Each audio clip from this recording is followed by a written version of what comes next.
রাসূলুল্লাহ সাল্লাল্লাহু আলাইহি ওয়াসাল্লাম শুধুমাত্র উপস্থিত উম্মতদের ভালোবাসতেন তা নয়, কিয়ামত পর্যন্ত যত উম্মত আসবে সবাইকে ভালোবাসার খবর নবীজি দিয়ে গেছেন।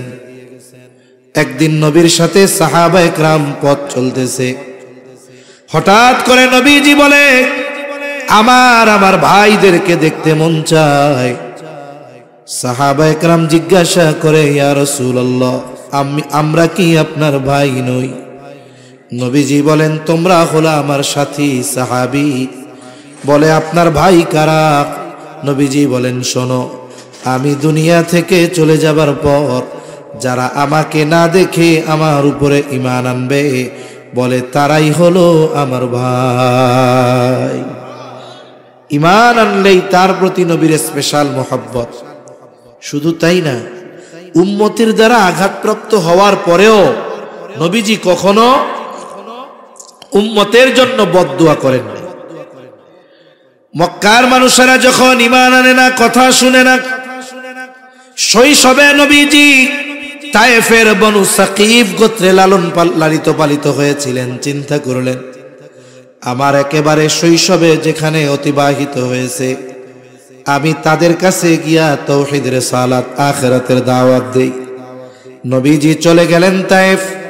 নবীর সাথে শুধুমাত্র হযরত যায়েদ রাদিয়াল্লাহু তাআলা। নবীজি তায়েফে গিয়ে দাওয়াত দেন, হে মানুষেরা, বলো লা ইলাহা ইল্লাল্লাহ তুফলিহু, তোমরা সফল হয়ে যাইবা। নবীজি দাওয়াত দিতেছেন। মক্কার কাফেররা ওই জায়গায় নবীর পেছনে দুষ্ট মানুষদের লেলায় দেয়, বলে এই বেটা হইল পাগল, এরে পাথর মার। এইবার দলে দলে নবীর গায়ে পাথর মারে। হযরত যায়েদ নবীর সাথে একা ঠেকায়া পারেন না। নবীজি পাথরের আঘাতে রক্তে জর্জরিত গোটা দেহ। নবীজি পড়ে যাইতেন, আবার দাঁড়াইতেন, উঠতেন আর বলতেন, হে মানুষেরা, বলো লা ইলাহা ইল্লাল্লাহ তুফলিহু, তোমরা সফল হয়ে যাইবা। নবীর গায়ে তারা সারাদিন পাথর নিক্ষেপ করেছে। পাথর নিক্ষেপের পরিমাণ কত কত কত। বলে, নবীর গায়ে তারা পাথর নিক্ষেপ করেছে। পাথরের আঘাতে নবীজির গা জর্জরিত হয়ে রক্ত প্রবাহিত হয়েছে। দাগ কেমন ছিল, আয়েশা সিদ্দিকা রাদিয়াল্লাহু তাআলা আনহা একদিন নবীর গায়ে পাথরের আঘাতের দাগ দেখে বুঝতে পারেন নাই। বলে, ইয়া রাসূলুল্লাহ, আপনার কি কখনো বসন্ত হয়েছিল নাকি? নবী বলেন, না, বসন্ত হয় নাই। বলে, তাহলে এগুলো কিসের দাগ? নবীজি বলেন, আয়েশা, আমি যখন তায়েফে দ্বীনের দাওয়াত নিয়ে গিয়েছিলাম, তায়েফের মানুষ আমাকে যে পাথর নিক্ষেপ করেছিল, এগুলো হলো তাদের নিক্ষিপ্ত পাথরের আঘাতের দাগ।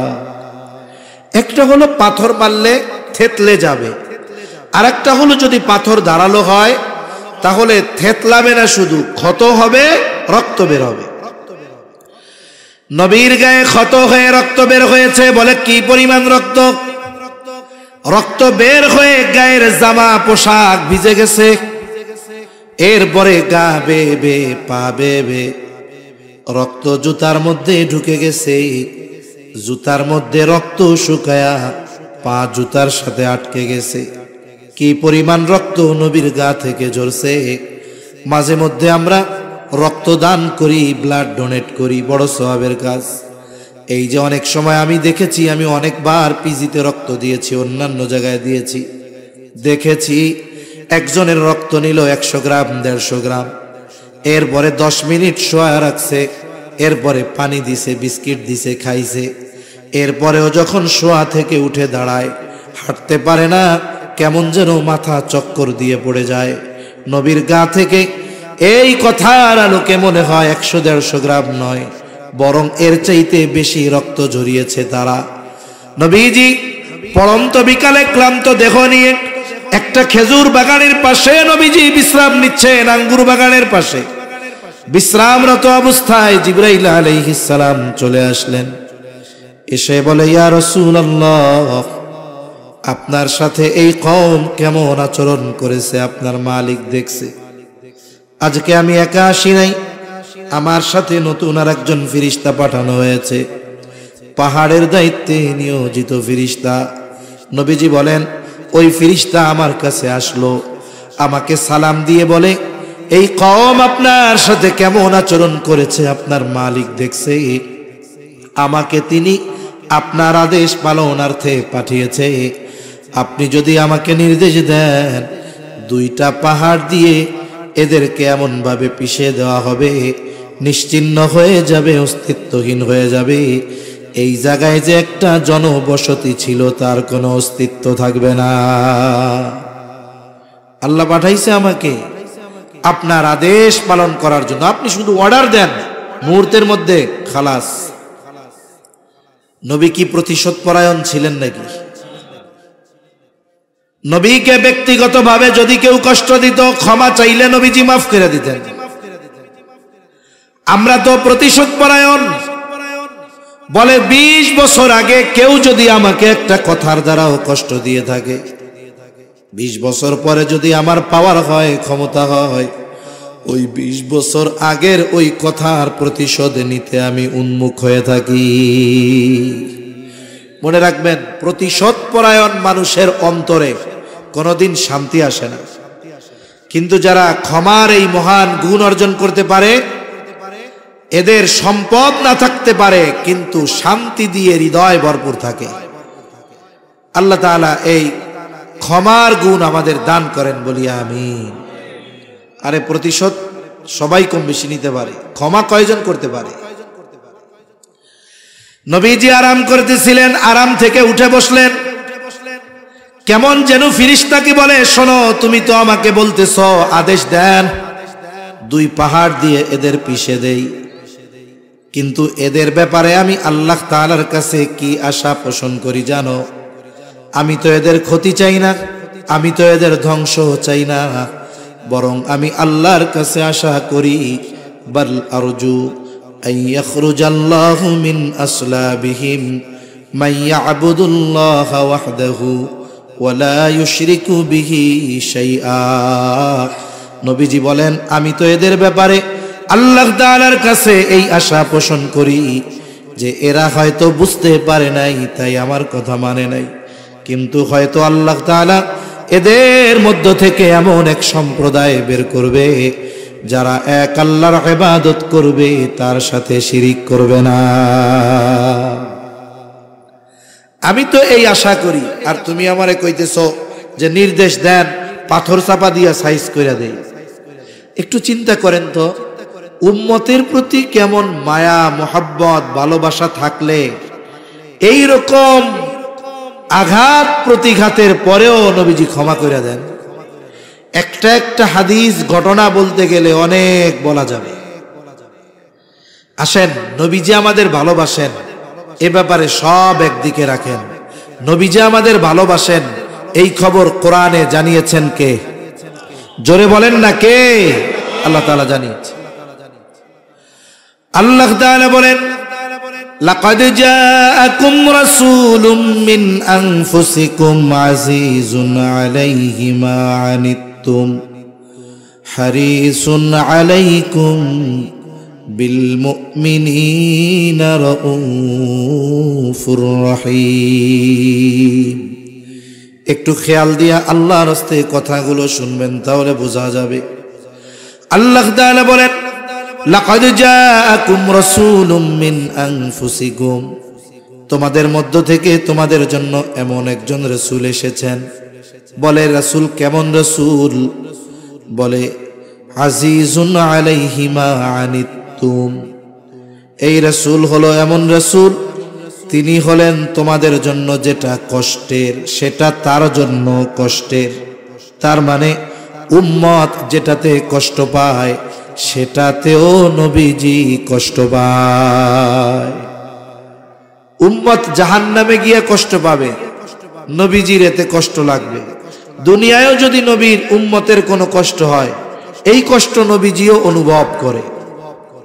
একে বলে সমব্যথী, আজিজ। তাহলে নবী আমাদের কষ্টে কষ্ট পান। এখন কথা হলো, একজন মানুষ আর একজনের কষ্টে কষ্ট পায় কেমনে? বলে পায় যদি সম্পর্কটা গভীর হয়। যেমন মনে করেন এক লোকের 2 বছরের একটা বাচ্চা আছে, একেবারে প্রত্যন্ত অঞ্চলে বসবাস করে। বাচ্চার বয়স কয় বছর? এমন প্রত্যন্ত অঞ্চল, বাজারঘাট নাই, দোকান নাই, অসুস্থ হইলে রাত্রে কোনো ব্যবস্থা করার উপায় নাই। গভীর রাত ওই 2 বছরের বাচ্চা প্রচন্ড জ্বরাক্রান্ত হয়ে গেল, অসুস্থ। রাত 1টা বাজে, 2টা বাজে, দোকানও নাই, যানবাহনও নাই, হসপিটালে নেওয়ার উপায় নাই। জ্বরের তীব্রতা এত বেশি, বলে চোখ দুটো কেমন যেন ফুটে বের হয়ে যাবে। বাচ্চা জবান দিয়ে আবল তাবল বকতেছে, আহ আহ বলে। গায়ে হাত দিয়ে দেখা যায় গাটা যেন কেমন আগুন হয়ে গেছে। এই অসুস্থ বাচ্চা যন্ত্রণায় আহ আহ করতেছে। তার 2 পাশে বসা তার মা আর বাবা, সন্তান যাদের আছে তারা অনুধাবন করতে পারবে।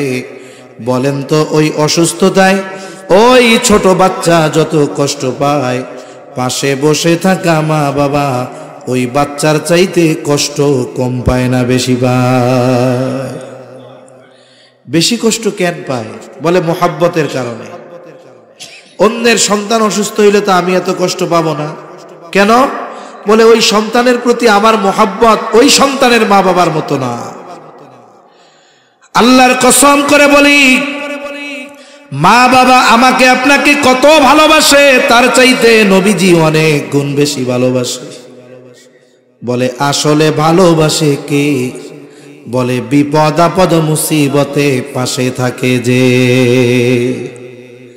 বিপদে যে আপনারে আমারে ফালায়া দৌড় দিবে, ও যদি মাইক একটা লাগায় কয় আপনারে খুব ভালোবাসি, বিশ্বাস করবেন নাকি?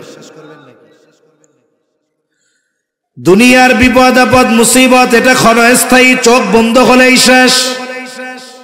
বলে কঠিন মুসিবত, আসল মুসিবত হলো কিয়ামতের দিন। ওই মুসিবতে আমার পাশে যে আমাকে ভালোবাসে সে। বলে কিয়ামতের ওই কঠিন মুসিবতে যুবক, তোমার বন্ধু তোমার পাশে থাকবে না, আমার বন্ধু আমার পাশে থাকবে না, মা বাবা থাকবে না, স্ত্রী সন্তান কেউ থাকবে না। আল্লাহ তাআলা বলেন, ইয়াউমা ইয়াফিরুল মারউ মিন আখিহি ওয়া উম্মিহি ওয়া আবিহি ওয়া সাহিবাতিহি ওয়া বানিহি লিকুল্লি ইমরিইম মিনহুম ইয়াউমাইযিন শা'নুন ইউগনি। আল্লাহ তাআলা বলেন, কিয়ামতের দিন ভাই ভাইয়ের থেকে পলায়ন করবে। ওয়া উম্মিহি ওয়া আবিহি, পিতামাতার থেকে পলায়ন করবে। ওয়া সাহিবাতিহি ওয়া বানিহি, স্ত্রী সন্তানদের থেকে পলায়ন করবে।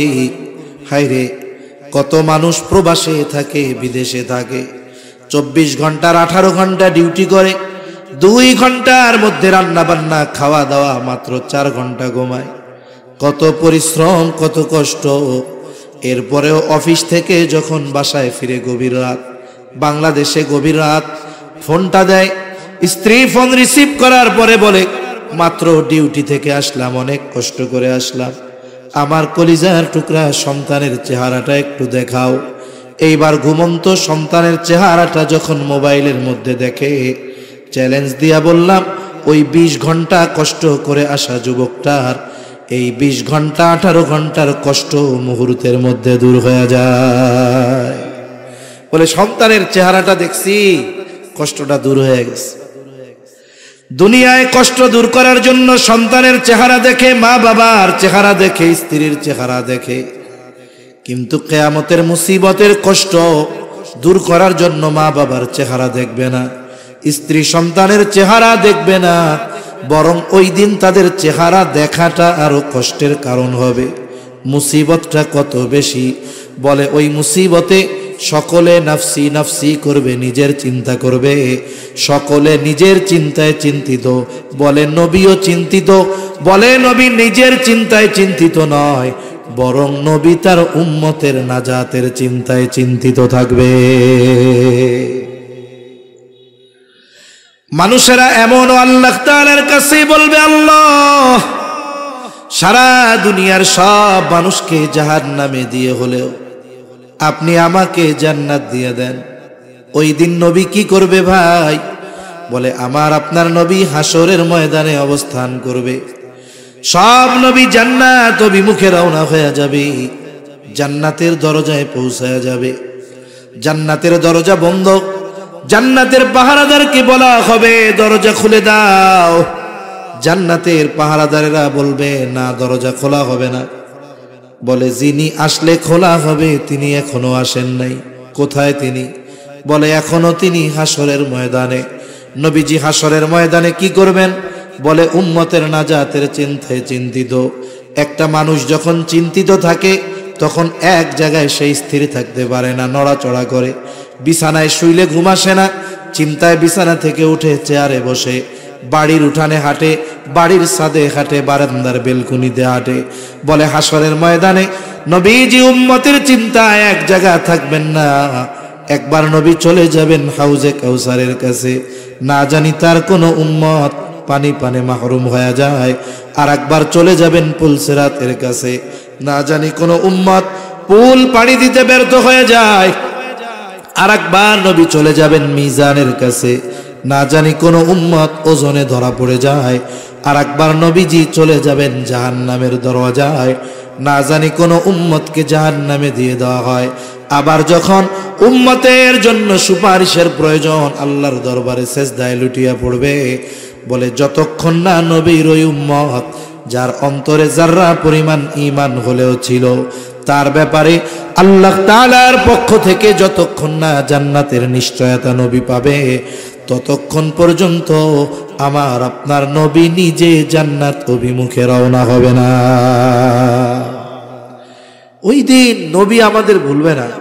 তাইলে বলেন, মা বাপ বেশি ভালোবাসে না নবী বেশি ভালোবাসে?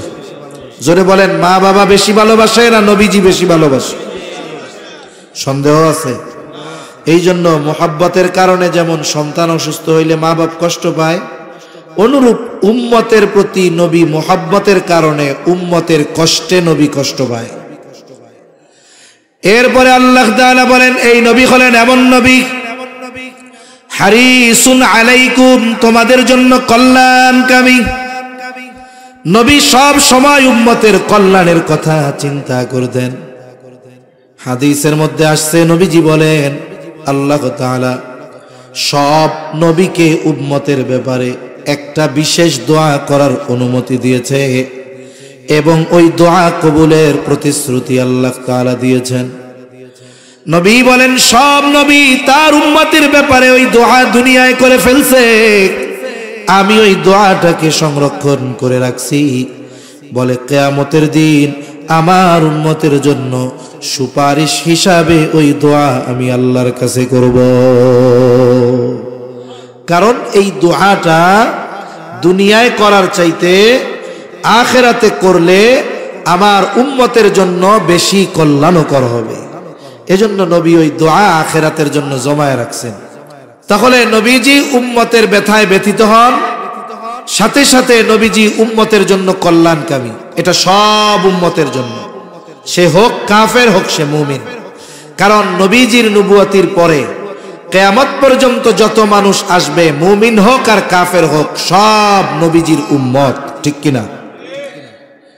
তবে শুরুতে একটা আয়াত বলছিলাম, আয়াতের অংশ, লাকাদ মান্নাল্লাহু আলাল মুমিনিন, মুমিনদের জন্য নবী হলেন বিশেষ অনুগ্রহ।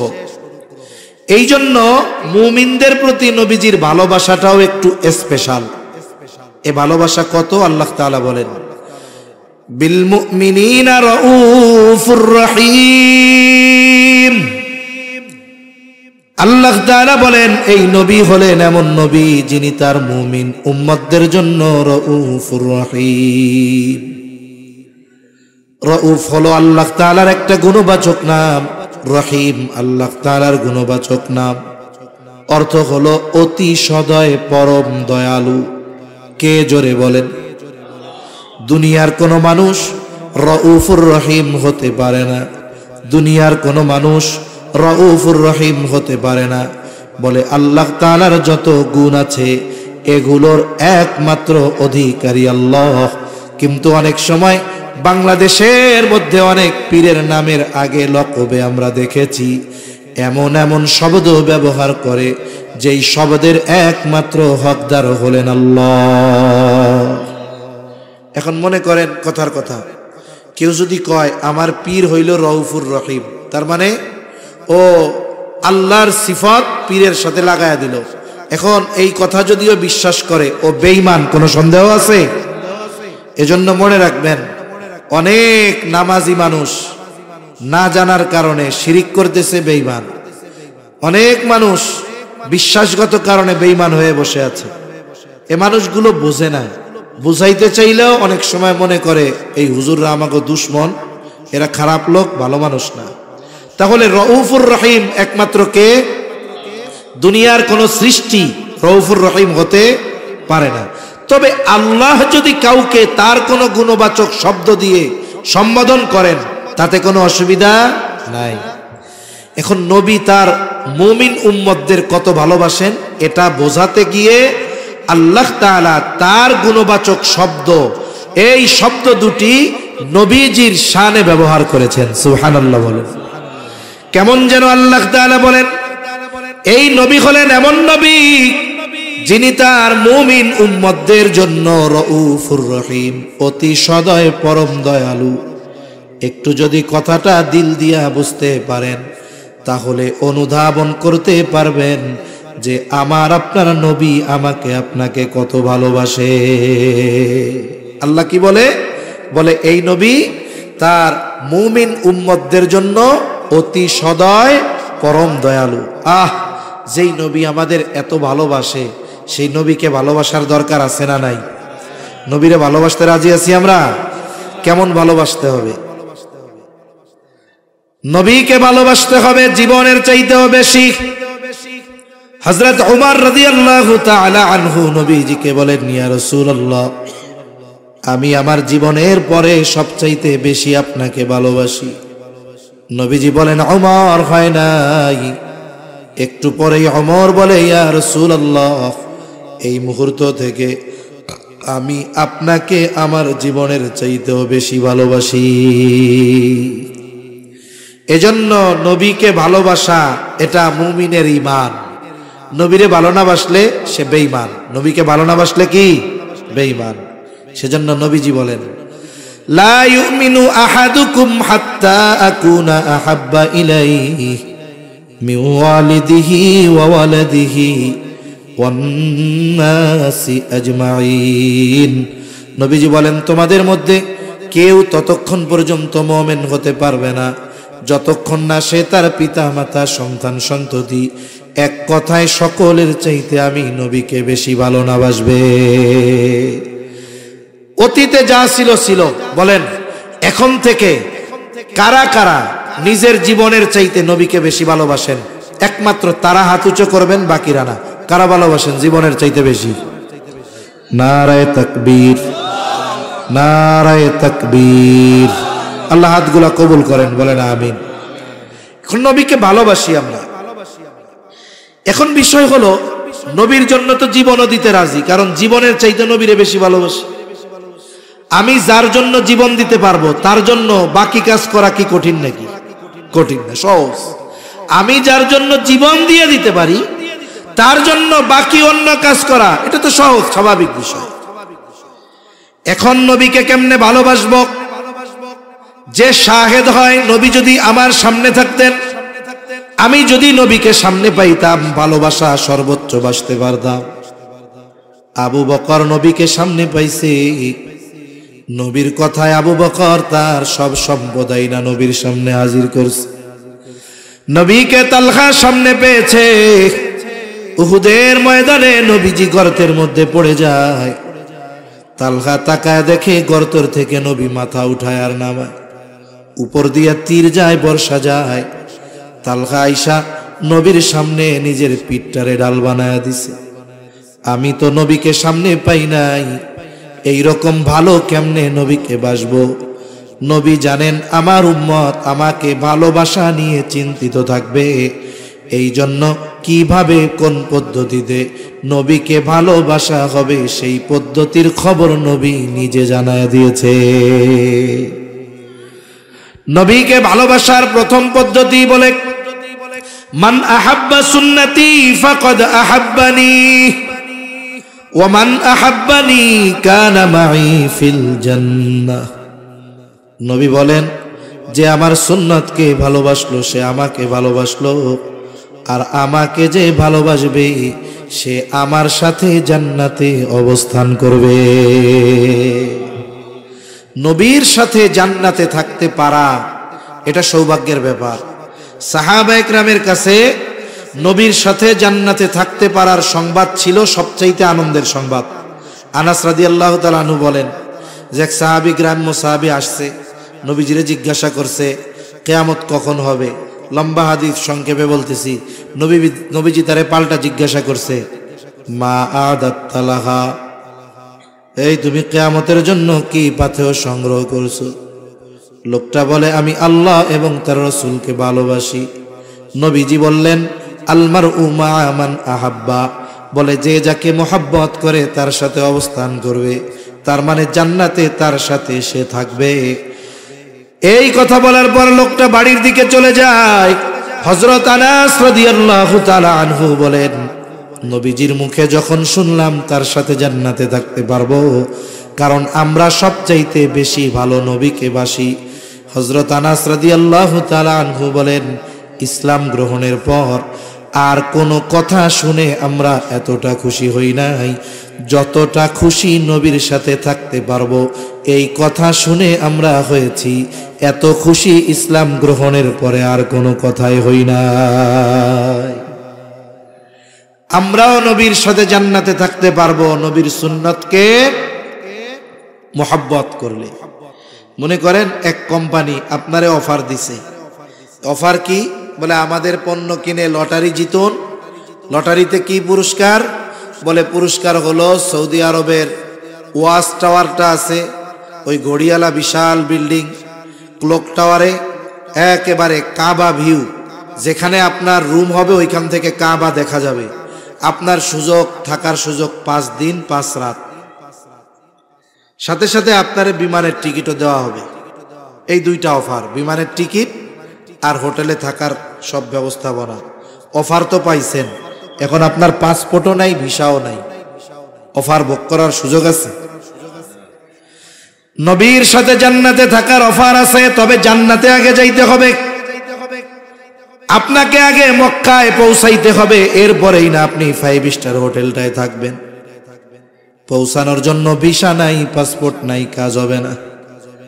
এখন বলে আমি আপনি যদি নবীর সাথে থাকতে চাই জান্নাতে যাওয়া লাগবে। বলে জান্নাতে কেমনে যাব? নবীজি বলেন, কুল্লু উম্মতি ইয়াদখুলুনাল জান্নাতা ইল্লা মান আবা। নবীজি বলেন আমার সব উম্মত জান্নাতে প্রবেশ করবে, আবা উম্মত ছাড়া। কে আবা উম্মত?